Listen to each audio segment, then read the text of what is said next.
Hi, this is Chris from Total Parts Plus, and today we have a 2017 Isuzu D-MAX cab chassis extra cab ute. Stock reference number 4988.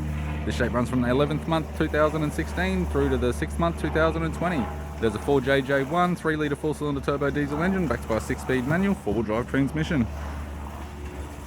4JJ1 6-speed manual, 4-cylinder turbo diesel engine.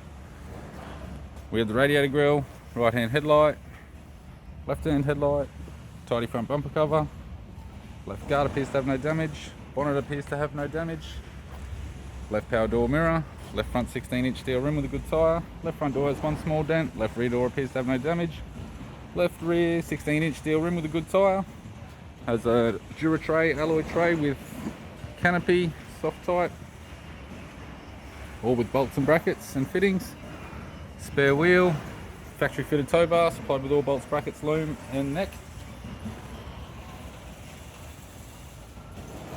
Right rear 16-inch steel rim with a good tyre. Right rear door appears to have no damage. Right front door has one small dent. Right power door mirror. Right guard seems to have no damage. Right front 16-inch steel rim with a good tyre. We have the driver's side door trim, power window master switch, center console, manual type, 6-speed manual gear shifter, heater controls, factory touchscreen CD player, instrument cluster, and a tidy 3-spoke leather steering wheel with cruise and audio buttons. I'm Chris from Total Parts Plus, and I'd like to thank you for watching this video.